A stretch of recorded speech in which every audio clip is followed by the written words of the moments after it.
Rajesh Kapoor was craving comfort food.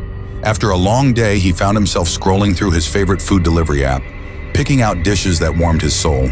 He barely registered the name of the delivery person, Aman Singh, whose face flashed on the screen along with a timer estimating the delivery time at 35 minutes. With a sigh of contentment, he hit place order. As he sat waiting, a cool breeze swept through his living room. Rajesh glanced at his watch. The app showed Aman's progress on a map, a small dot speeding through the city's narrow roads. For some reason, Rajesh felt a pang of unease. He tried shaking it off as anticipation. Just then, the delivery status read 10 minutes. Curious, he watched the dot moving at a dangerously rapid pace. The icon was tearing through winding roads, zigzagging through junctions, and darting through red lights. Rajesh blinked. Was Aman in some sort of rush? He hoped the young man would be careful. No meal was worth risking one's life over. The countdown hit 5 minutes, and he heard a distinct rapping at the door. Confused, Rajesh opened it to find Aman standing there, holding the food bag. The delivery timer still ticked away on his phone, showing a man was somehow ahead of time. Rajesh felt a strange shiver as he took in the boy's disheveled appearance. Aman's face looked hollow, his eyes shadowed as if sleep had been an alien concept to him for days. The air around him was ice cold, so much so that Rajesh could see his breath form in the dim hallway. Aman silently handed over the food, giving a strange smile, a pale, lifeless twist of his lips that didn't reach his eyes. Rajesh accepted the bag and muttered a thanks, his hand brushing against Aman's. The skin was cold, deathly cold. "Are you okay, kid?" Rajesh asked, voice barely above a whisper. Aman didn't respond. He simply stared, expression blank, then turned and walked away without a word. Rajesh shut the door quickly, his heart racing, and checked the food bag in his hand. Everything was there, just as he had ordered. But something was wrong. He could feel it like an itch at the back of his mind. As he set his food on the table, his phone buzzed. He picked it up, expecting some promotional notification, but the message displayed on his screen was chilling.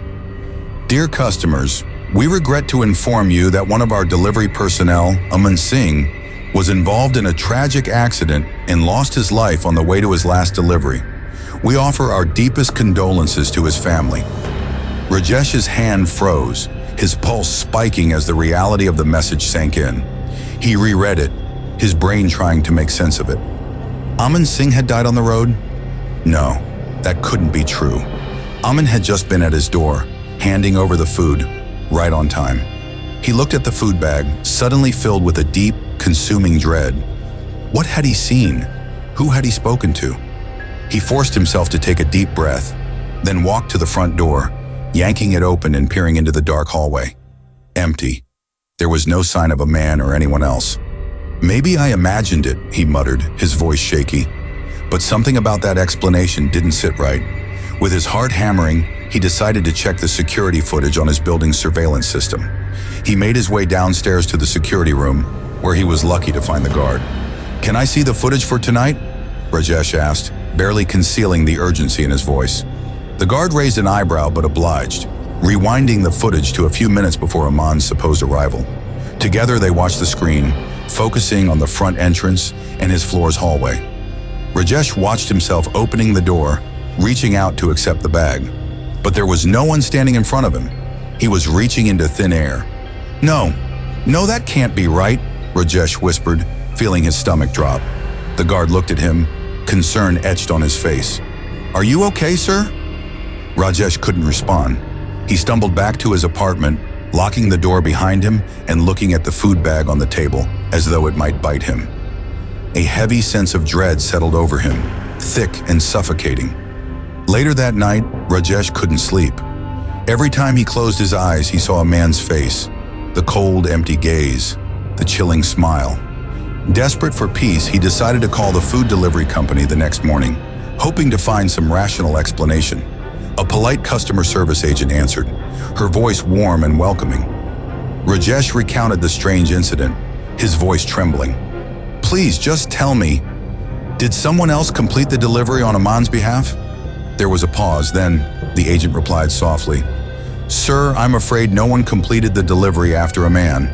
The system shows the order as completed by him, but he passed away in the accident. No one else was assigned. A wave of nausea rolled through Rajesh. Then how? I'm not sure, sir, she replied, her tone laced with discomfort. Sometimes strange things happen in our line of work, but we never interfere. After the call ended, Rajesh couldn't bring himself to eat the food. He left the bag untouched, sealed like a cursed object. Days went by, and he couldn't shake the feeling of dread. It clung to him, haunting his every step. Worse, he began noticing something unsettling. Every evening around the same time, there was a knock on his door, and every evening he would open it, half expecting to see a man's vacant gaze staring back at him. But each time, there was only the empty hallway, silent and still. He started to dread nightfall, knowing the knock would come as sure as the sun setting. Then one night the knock came, louder, more insistent. Rajesh froze, heart pounding. Trembling, he approached the door and looked through the peephole. What he saw on the other side made his blood turn to ice. Aman was standing there, his body twisted unnaturally, his eyes hollow and lifeless, the same vacant, deathly stare. He lifted one hand and rapped on the door, the sound echoing through the empty hallway. Your orders, sir. Aman's voice was a cold, hollow whisper. Rajesh backed away, pressing his hands over his ears as the knocking grew louder, harder, relentless. It echoed through the apartment, reverberating through his mind, the steady drumbeat of death itself. The next morning, neighbors found Rajesh's apartment door ajar. Inside, they discovered the untouched food bag on the table and, lying cold and pale on the floor, Rajesh himself, eyes wide open in a frozen scream, his face forever marked by the horror of Aman's final delivery.